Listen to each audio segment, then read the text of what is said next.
Ce jeudi 19 janvier, Bruno Solo et Yvan Le Bolloc étaient les invités d'Anne-Elisabeth Lemoine dans C'est à vous.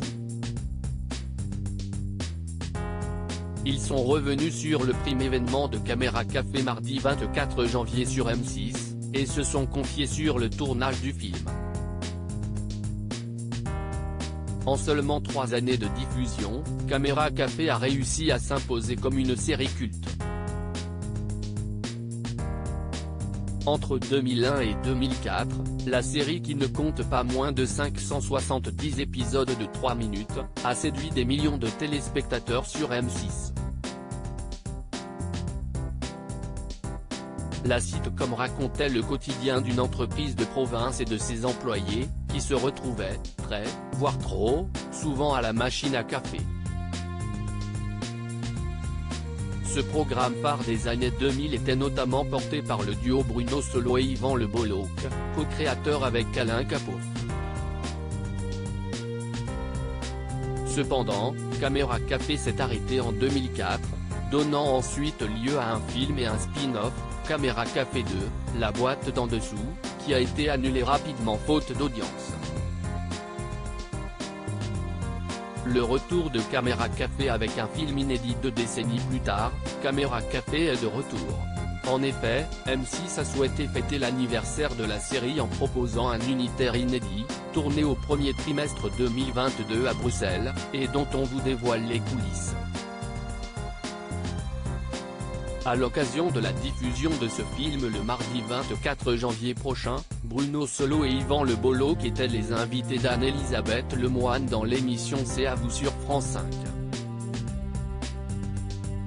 Ils sont revenus sur l'histoire de la série et ont évoqué ce nouveau tournage bouleversant.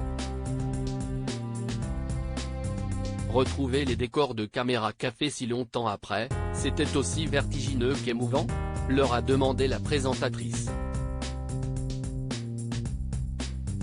C'était chouette, a tout de suite répondu Yvan Le Bolloc. Son acolyte a ensuite continué, on a eu le temps de se préparer, mais c'est vrai, que c'était assez bouleversant quand on a vu arriver l'équipe en Belgique. Et quand on a vu arriver Alexandre Pell, Armel, Jeanne Savary, Valérie Decobert, Alain Bouzigues, et tous, les uns après les autres, quand ils sont arrivés dans ce décor qu'ils redécouvraient, il y a eu un moment vraiment assez poignant, a-t-il expliqué avec encore une pointe d'émotion. Ils avaient les larmes aux yeux. Bruno Solo s'est ensuite rappelé l'émotion de ses camarades de jeu après le tournage du premier sketch du film. D'ailleurs, quand on a tourné le premier sketch, je crois que c'était avec Alexandre Pell et Armel, ils avaient les larmes aux yeux, ils avaient du mal à s'en remettre, a-t-il confié sur le plateau.